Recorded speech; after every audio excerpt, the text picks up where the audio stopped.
Shalom Bapak Ibu. Shalom adik-adik. Wah, mana suaranya kayak kalian teriak-teriak itu loh biasanya. Shalom adik-adik. Ya, terima kasih. Kita akan membaca Lukas 1 ayat 46 dan 47. Saya sudah tuliskan, mari kita boleh membaca bersama-sama bagian ini ya. Semuanya membaca bagian ini dengan keras gitu ya.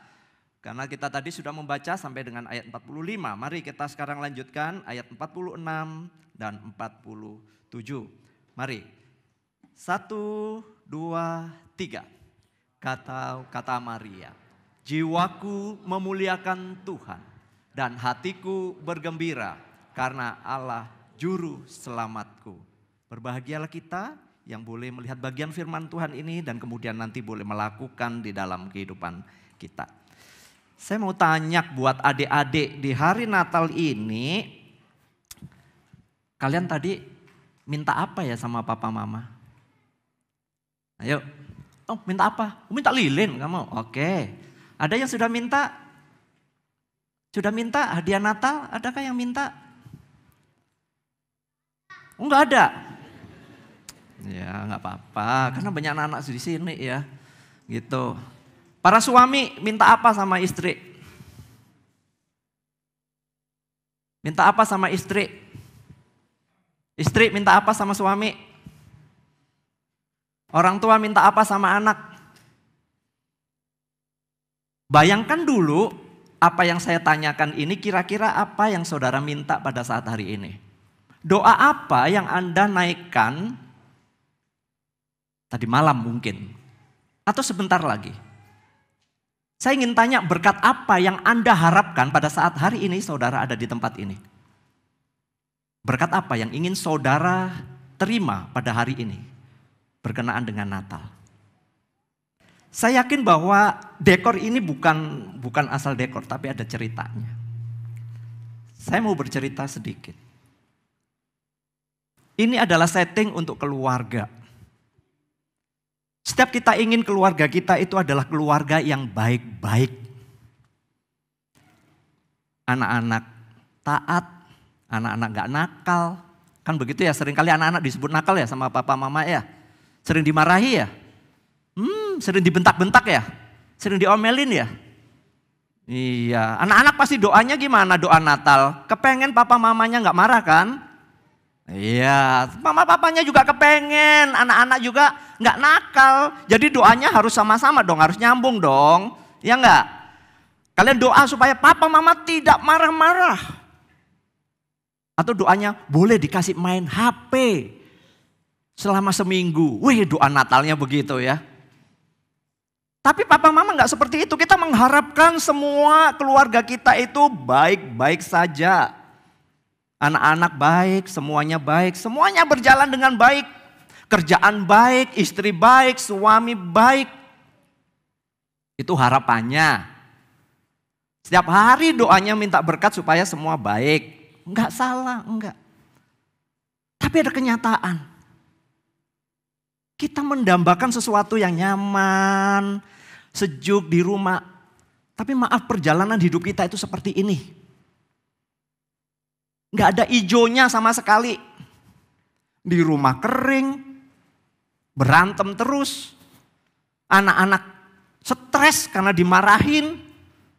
Papa mama stres. Banyak anak-anak yang mengatakan, wih papa mama rewel gitu ya. Padahal yang rewel mungkin anaknya, kalian sendiri yang rewel gitu loh. Kadang-kadang hidup itu tidak seperti yang kita harapkan. Kita berada seperti di semak belukar. Kapan keluarnya? Kapan masalah ini selesai? Kering semuanya, gak ada hijaunya. Berbeda dengan yang di sini. Yang di sini itu enak hijau, seger. Maunya sih saya hijauin semuanya di sini, gak cukup tanamannya. Kalau di sini itu lihatnya enak, seger.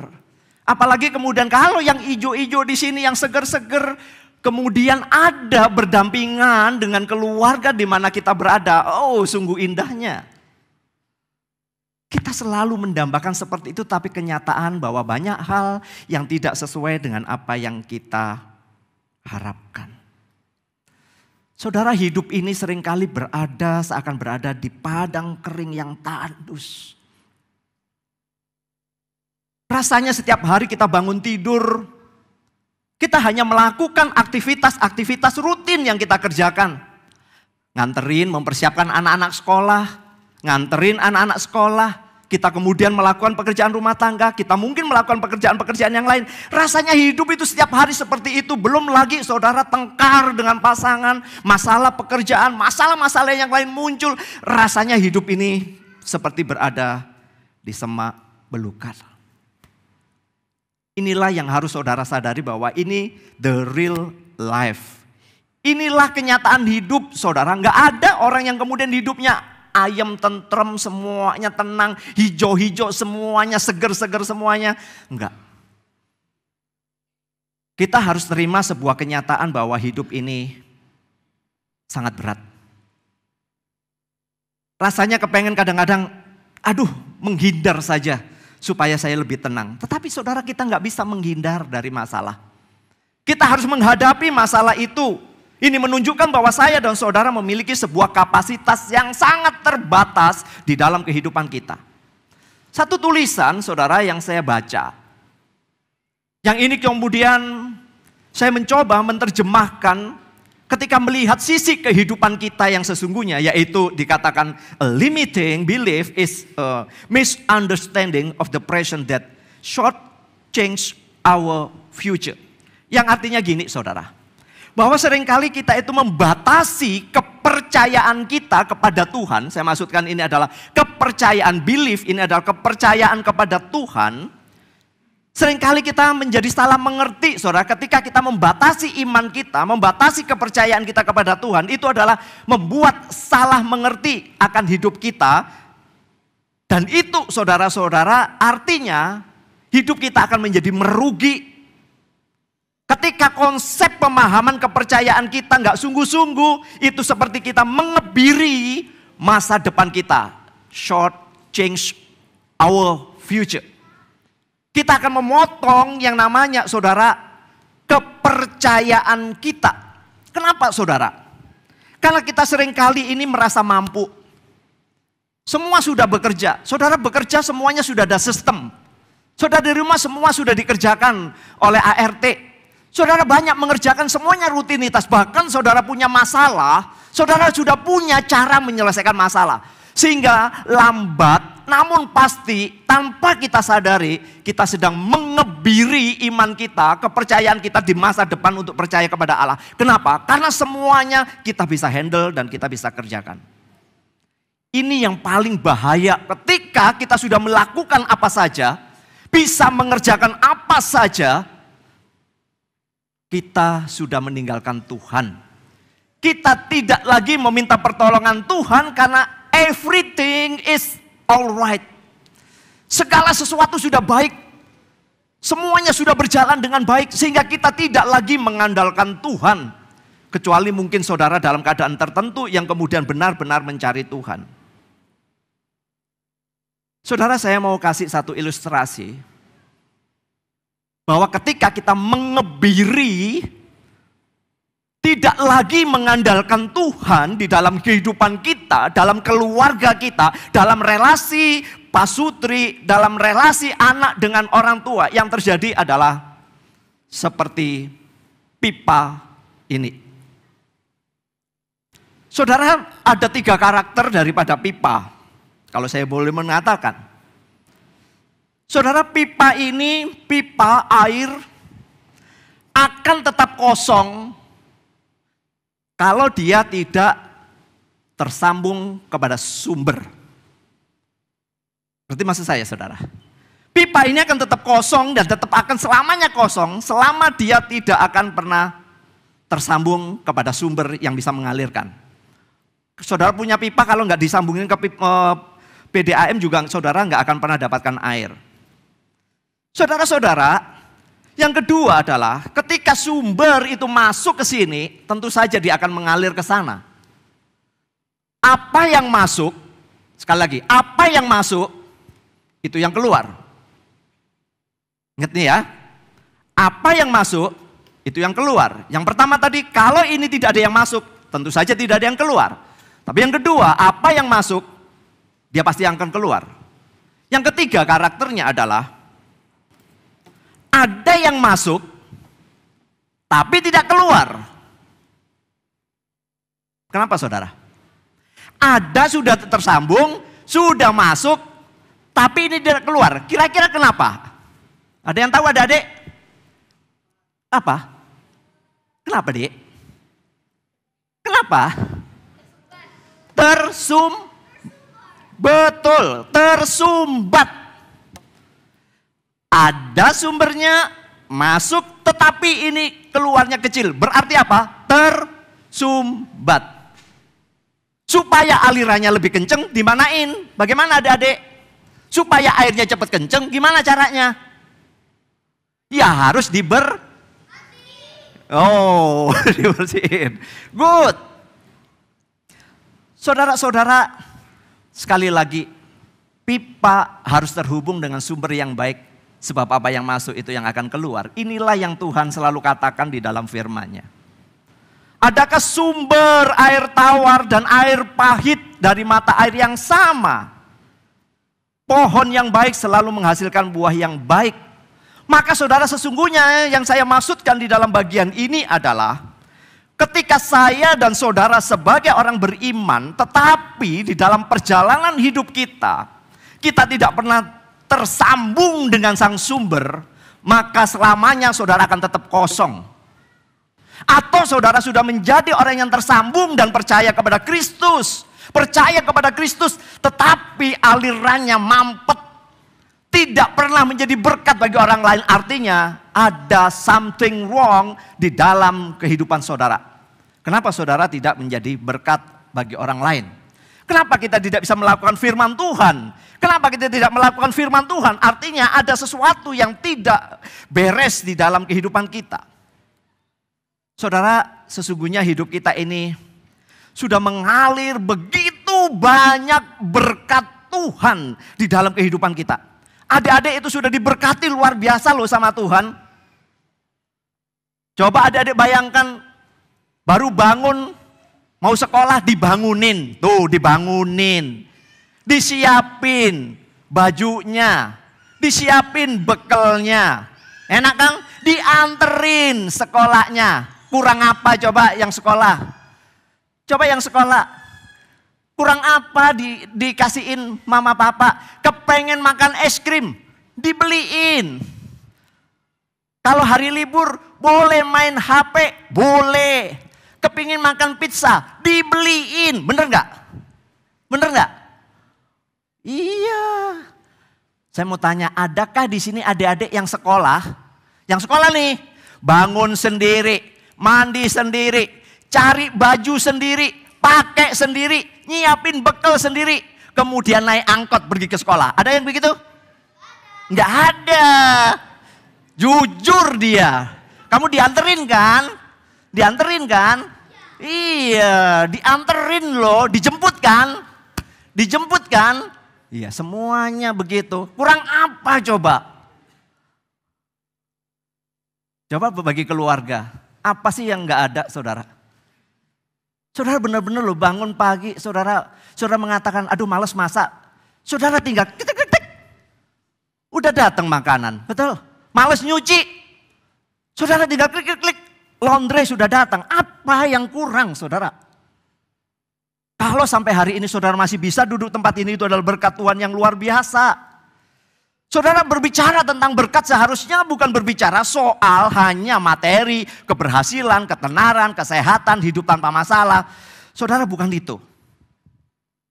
Hidup yang diberkati adalah ketika saudara seperti pipa tadi. Tersambung dengan sang pemberi berkat. Itulah saudara-saudara menunjukkan berkat terbesar dalam kehidupan kita. Di sini pertanyaannya, kita hidup di dalam anugerah yang mengalirkan damai sejahtera di dalam kehidupan kita. Jadi harusnya disyukurin loh hidup ini saudara. Harus disyukurin. Saya kalau ngobrol sama orang, berkunjung kepada seseorang, hanya dua tipe yang saya tahu. Ketika saya ngobrol seseorang. Tipe yang pertama saudara, saya kadang-kadang itu jadi diberkati ketika orang itu dalam keadaan susah, tapi orang itu bisa bersyukur. Keadaan dia jauh lebih, maksudnya saya lebih baik daripada orang itu, tapi orang itu bisa bersyukur dan tidak ada keluhan sama sekali. Oh saudara, yang itu saya diberkati karena saya sudah mengeluh. Tapi saudara-saudara, ada yang tipe orang yang kedua adalah setiap ketemu ngomongnya ngeluh saudara. Ngomongnya selalu masalah. Ngomongnya selalu bersungut-sungut saudara. Ketidakpuasan dengan keluarganya, ketidakpuasan dengan hidupnya, dan banyak lagi ketidakpuasan. Tapi saya juga belajar di situ. Kenapa saudara? Ternyata ketika saya mengeluh, ada yang lebih mengeluh lagi saudara. Jadi saudara, dari dua tipe ini sesungguhnya kita belajar sungguh-sungguh. Kita sulit menjadi berkat bagi orang lain karena kita merasa saudara, kalau mau memberkati orang lain itu, saya sendiri nggak baik loh, keadaan saya juga nggak baik loh. Saya belum pas untuk bisa menolong orang lain. Saya masih nggak bisa, kenapa? Zona nyaman saya nanti terganggu. Saya nggak mau, saya nggak bisa bantu kamu, saya nggak bisa menolong kamu. Karena kalau aku menolong kamu, keadaanku akan menjadi buruk. Itu saudara yang terjadi. Padahal kita sudah menerima berkat terbesar di dalam kehidupan kita. Ada banyak kekhawatiran dalam hidup kita, ketakutan di dalam hidup kita. Saudara, minggu-minggu Advent yang kita lalui, kita sudah belajar dari para tokoh-tokoh Alkitab. Dan hari ini saya ingin hanya menunjukkan, mencuplik sedikit apa yang disampaikan minggu lalu oleh penginjil Daniel berkenaan dengan Maria, saudara. Maria menyadari siapa dirinya, dia hanyalah wanita biasa yang tidak memiliki kekuatan apapun, tidak memiliki kekayaan, ketenaran, kepopuleran. Bukan, dia tidak memiliki apa-apa dalam hidupnya. Dia adalah seorang perawan gadis yang tulus mengasihi Allah. Dan kemudian Allah memberikan karunia kepadanya untuk menjadi ibu Yesus. Istilahnya itu seringkali disebut dengan Theotokos. Ibu daripada sang juru selamat yang melahirkan Kristus. Saudara, dia hanya berkata di dalam pergumulannya ketika malaikat datang kepadanya dan mengatakan, engkau akan mengandung bayi Roh Kudus. Bagaimana mungkin itu terjadi? Singkatnya adalah saudara, ketika dia bergumul dan kemudian dia bisa mengatakan, aku ini hanya hamba Tuhan, jadilah padaku menurut perkataanmu. Inilah saudara, saya menunjukkan sebuah ketundukan diri kepada yang namanya otoritas, kedaulatan, dan kehendak Tuhan. Ini loh saudara, wujud iman tanpa syarat. Ketika dia menyatakan, aku percaya apa yang kau katakan. Aku percaya bahwa ketika aku diberi kesempatan untuk mengandung bayi sang kudus ini, itu adalah hak istimewa yang sedang diberikan kepadaku.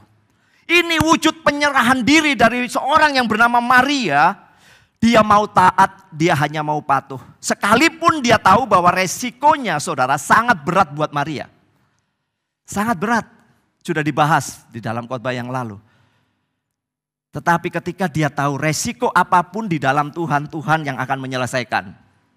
Sekali lagi, resiko apapun yang dihadapi ketika mempercayakan hidup kepada Tuhan, Tuhan yang akan bergerak.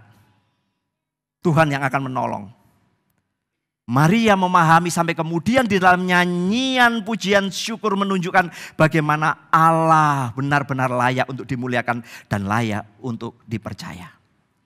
Pertanyaannya begini saudara, Pak, kita kan bukan Maria, kita kan bukan Yusuf, benar, saudara bukan Maria, saudara bukan Yusuf. Kita tidak akan seperti Maria yang boleh mengatakan, aku ini hamba Tuhan jadilah padaku. Enggak bisa.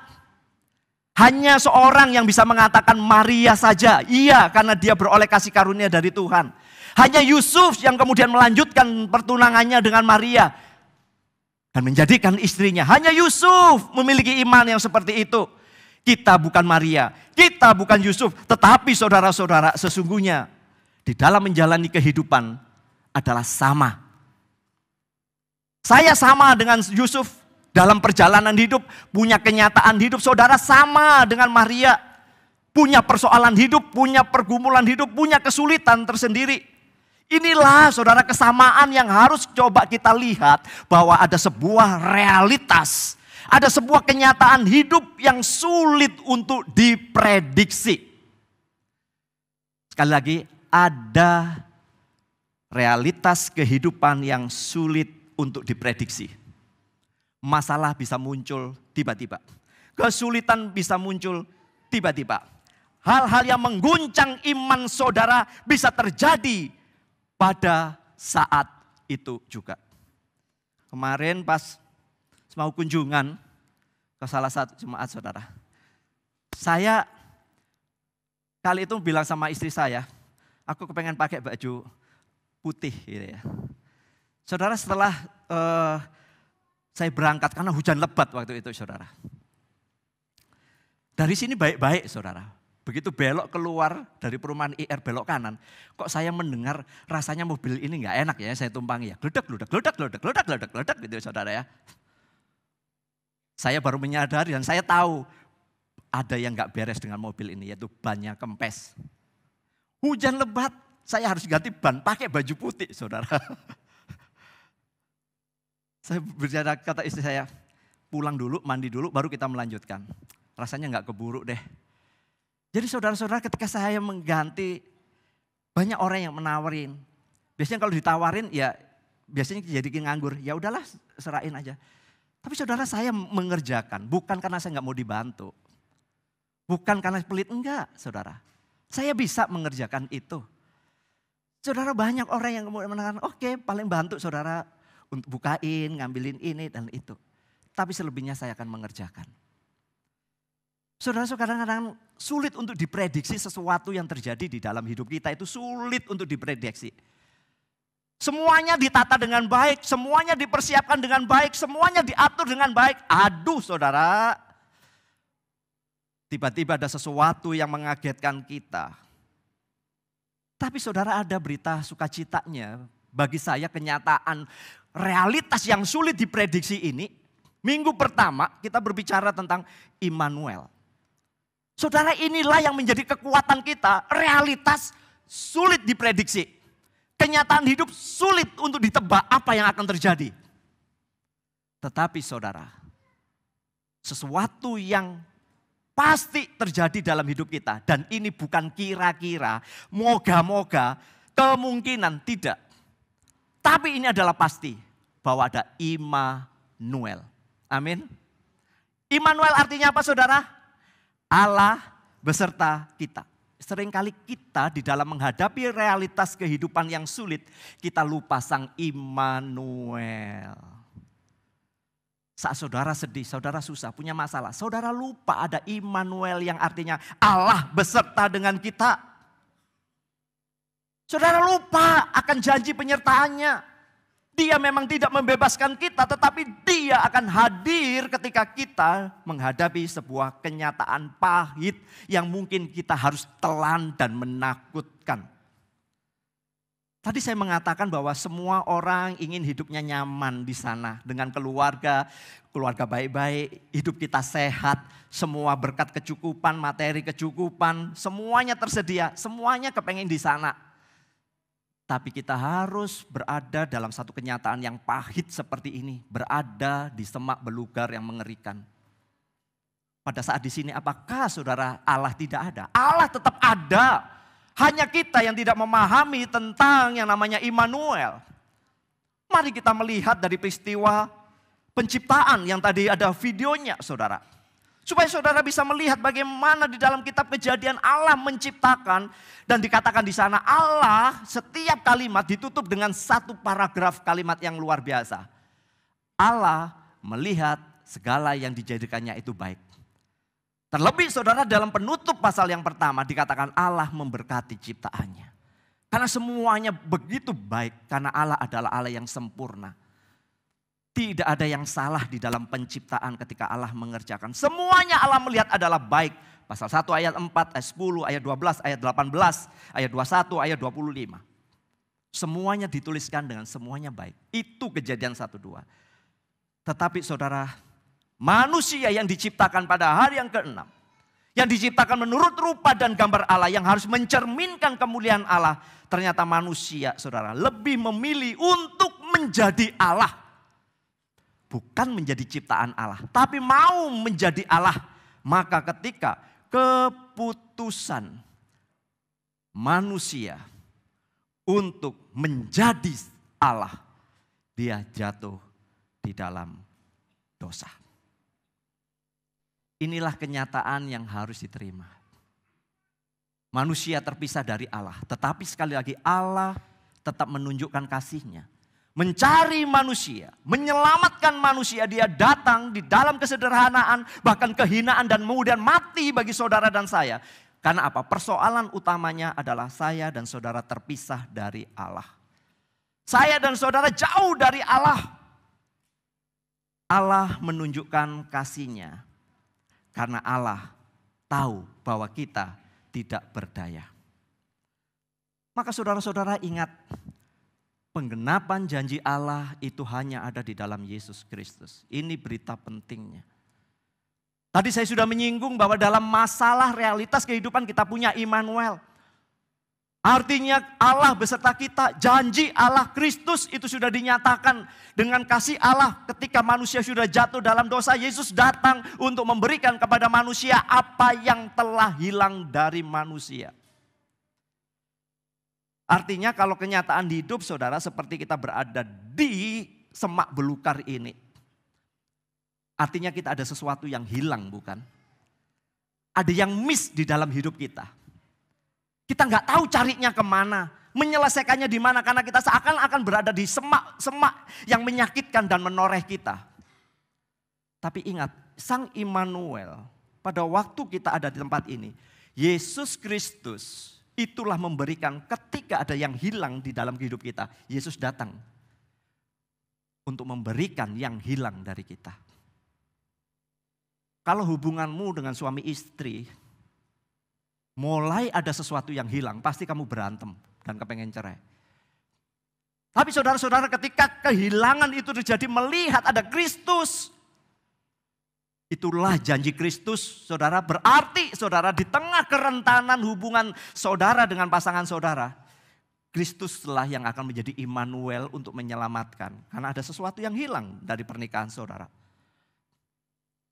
Anak-anak kenapa kemudian sekarang menjadi, saya membaca satu artikel, memang saudara tambah ke depan anak-anak ini semakin sulit saudara-saudara. Karena banyak hal orang tua juga jadi stres. Sehingga cara mendidiknya kemudian saudara kadang-kadang kurang tepat, kurang pas. Saya membaca satu hal yang baik adalah memang banyak buku yang bisa kita pelajari untuk mendidik anak-anak. Tapi satu hal, buku yang paling penting untuk diajarkan kepada anak-anak adalah keteladanan dari orang tua sendiri. Nggak ada yang lain. Anak-anak belajar untuk taat kepada orang tua. Karena orang tua itu hanya sebagai alat yang dipakai oleh Tuhan untuk menyekolahkan kalian, mendewasakan kalian. Kalau papa mama kalian nggak ada gimana? Apa yang akan kalian lakukan? Maka saudara ingatlah, berkat terbesar di dalam hidup kita adalah keselamatan di dalam Kristus. Sekali lagi, berkat terbesar di dalam hidup kita adalah keselamatan di dalam Kristus. Berkat terbesar bukan saja Kristus yang hadir dalam hidup kita, tetapi saudara, Kristus adalah Kristus yang hadir di dalam hidup kita. Keselamatan kita tahu. Immanuel, yaitu kehadiran Allah, kita tahu. Apalagi saudara, hidup yang diberkati itu adalah hidup di dalam dan bersama Tuhan. Lalu apalagi saudara berkat-berkat itu? Hidup yang diberkati adalah dimiliki dan memiliki Tuhan. Ini loh kunci saudara. Mau duduk di sana, mau saudara di dalam sebuah realita yang sulit. Saudara dalam perjalanan ingat saudara 4 hal ini. Berkat terbesar dalam hidupmu, dalam keluargamu, pekerjaanmu, keluargamu adalah Yesus. Berkat Tuhan adalah kehadiran Yesus di dalam keluargamu, dalam kehidupan pasanganmu, orang tuamu, anak-anakmu, anak-anak, Bagaimana berkat terbesar bukan mendapatkan es krim, bukan mendapatkan mainan, tetapi ada papa mama yang menghadirkan Tuhan Yesus di dalam hidup kalian. Itu berkat. Itu yang paling berbahagia. Hidup yang diberkati adalah hidup di dalam dan bersama dengan Tuhan. Itulah berkat. Hidup yang diberkati adalah memiliki Tuhan dan dimiliki oleh Tuhan. Karena tidak ada satupun yang sanggup memisahkan kita dari Tuhan. Itulah berkat. Maka saudara, kita itu memiliki kehidupan yang saya tuliskan banyak berkat. Ketika kita kembali kepada Kristus. Dan ketika kita percaya bahwa Allah sebagai Bapa yang baik, murah hati, ramah, pengasih, sayang, dan dapat diandalkan. Itulah saudara yang harus saudara percayai. Inilah berita Natal yang penting. Dan jangan lupa saudara-saudara, kehidupan ini akan terus berjalan sampai kemudian kita menghadap Tuhan. Tapi ingat, iman kita tidak boleh berhenti. Karena saudara ada janji bahwa Kristus akan datang untuk kedua kali. Ini jangan dilupakan. Kita hanya berbicara tentang berkat materi, berkat kesehatan, berkat yang lain, pelayanan dan lain sebagainya. Tapi saudara lupa. Kristus memang sudah datang untuk pertama kali lahir di kandang. Maria menjadi ibunya. Tapi saudara harus ingat. Kita ini sedang menantikan Kristus untuk datang kedua kalinya. Pada waktu Kristus datang, apakah saudara kenal dia? Apakah saudara dikenal oleh dia? Kapan datangnya Tuhan Yesus? Kita tidak pernah tahu hal itu akan terjadi secara tiba-tiba. Tapi dia sudah mengatakan, aku akan datang untuk kedua kalinya. Dan di sanalah saudara, kita akan mendapatkan perhentian kekal, hidup selama-lamanya dengan Allah. Ingat saudara, ketika kita merayakan Natal, kenapa ada lagunya tentang kematian Tuhan? Karena kedatangan Kristus adalah untuk mati, menebus dosa saya dan saudara-saudara. Apakah berhenti sampai di situ? Tidak. Ketika Yesus kembali naik ke surga, setelah dia bangkit naik ke surga, dia akan datang kembali. Saudara siap untuk menanti kedatangan? Iman yang bagaimana yang saudara akan miliki pada saat Kristus datang kedua kali kepada saudara? Kembali saudara-saudara, saya menuliskan apa yang tadi saya sampaikan di awal. Bahwa ketika kita membatasi kepercayaan kita kepada Tuhan, membatasi berkat-berkatnya, yang tadi ada 4 ya, membatasi berkat-berkatnya, itu adalah sebuah kesalahan-mengertian akan hidup. Dan itu akan merugikan hidup saudara di masa depan. Jadi saudara-saudara, pertanyaan yang ingin saya sampaikan pada saat hari ini. Apakah saudara diberkati oleh Tuhan? Apakah saudara merasa tidak diberkati oleh Tuhan? Apakah saudara sudah memperoleh berkat terbesar di dalam hidup saudara, yaitu Kristus? Atau Anda melihat kehidupan saudara adalah hidup yang tidak memiliki Kristus? Saudara, sebelum menutup saya ingin menyampaikan sebuah realita kembali. Setiap hari kita itu akan diperhadapkan dengan berita-berita apapun yang kita dengar. Setiap hari saudara mendapatkan info dari gadget saudara tentang apa yang terjadi di sana. Mulai dari berita pemerintahan, kecelakaan, banjir, longsor, saham menurun, harga emas, dolar. Semuanya saudara ketahui dalam sekejap. Saudara mendengar berita apapun.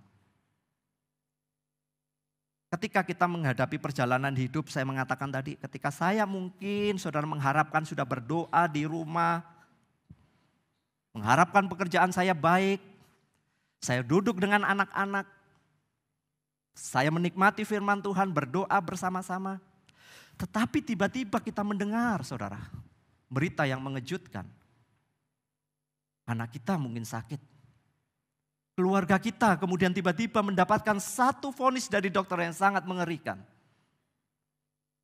Kita melihat mungkin ada anak-anak yang kemudian lari dari rumah kita. Mungkin saudara mendapatkan pekerjaan yang tidak baik dan kemudian saudara di PHK. Saudara bertanya, di sana tadi sudah berdoa. Di sana tadi sudah meminta. Di sana tadi sudah mengharapkan semuanya berjalan baik. Tetapi kenapa kenyataannya begitu pahit? Itu realita. Untuk itulah kita merayakan Natal. Supaya tahu bahwa berkat terbesar bukan keadaan berjalan baik. Tapi berkat terbesar di hari Natal adalah saudara berjalan bersama dengan Tuhan. Dimiliki oleh Tuhan, memiliki Tuhan. Dan Allah Yesus Kristus hadir di dalam Immanuel kehidupan saudara. Sekalipun berita itu menggoncang iman saudara, saudara melihat Immanuel akan menenteramkan hati saudara. Maka saudara, ketika kita melihat kehidupan kita, sekali lagi pertanyaannya adalah, jika kita melihat hidup kita diberkati, maka saudara harus menjadi berkat bagi orang lain. Ceritanya gimana sih? Saya mau kasih contoh. Ya, kasih contoh. Ini sebagai penutup. Karena saya mengatakan ini, anggaplah ini hidup saudara deh. Ini hidup saudara lah. Keluarga saudara, pekerjaan saudara, pelayanan saudara, semuanya. Kan tadi kita berbicara bahwa semuanya didoakan, meminta seperti gini. Tuhan, pekerjaanku diberkati. Oh, anak-anakku sehat. Tuhan kasih. Oh, aku sehat juga, kemarin sakit tapi ya boleh lewat. Ada rezeki. Pekerjaan jadi baik. Anak-anak naik kelas. Sudah terima rapot kan adik-adik? Udah terima rapot? Udah. Naik kelas semua? Atau tinggal kelas? Tinggal kelas mungkin disayang sama guru kalian ya. Oh belum ya, belum. Sudah liburan ya. Anak-anak belajar dengan baik, punya prestasi, di lesin ini punya jadi juara, hidup di sana baik-baik. Anak menikah, temu jodoh yang baik. Mungkin berkat semua ya saudara ya. Saudara rajin pelayanan, banyak hal terus saudara. Terus satu-satu silakan tulislah berkat saudara. Kan tadi saya mengatakan di awal, saudara mengharapkan apa pada saat ini? Semua diberkati. Semua diberkati, walaupun kadang-kadang berkatnya seperti ini. Kadang-kadang banyak sekali berkatnya. Tapi kadang-kadang setetes.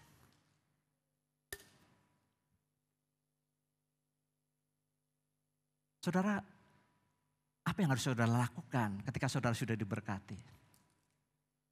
Kalau ngendep di sini, saudara nggak akan bisa menjadi berkat dan hidup saudara nggak akan enjoy. Orang tidak bisa menjadi berkat karena zona nyamannya takut terganggu.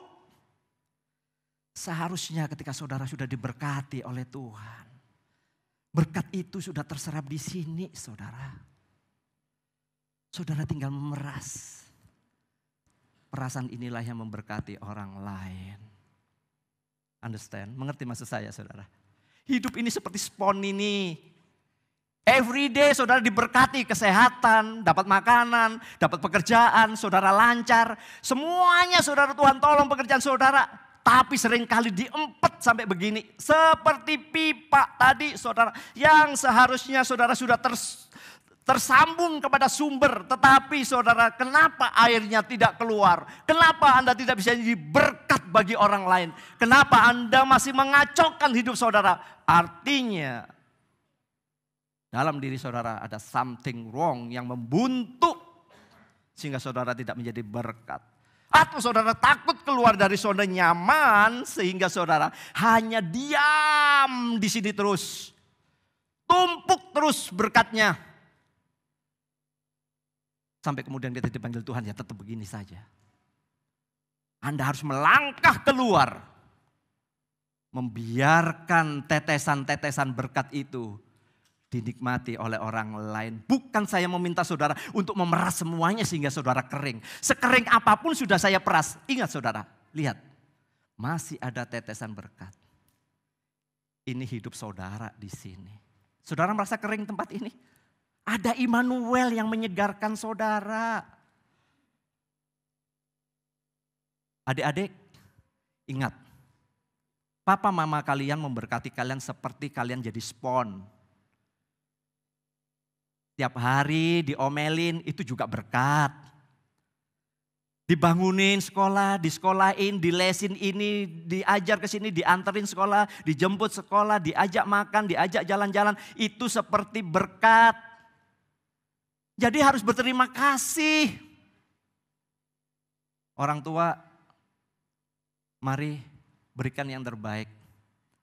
Karena apa yang masuk, itu yang akan keluar.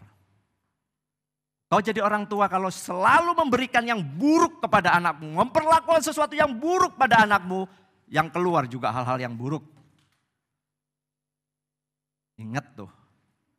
Maka saudara, karena kita telah diberkati, untuk itulah kita dipanggil untuk menjadi berkat.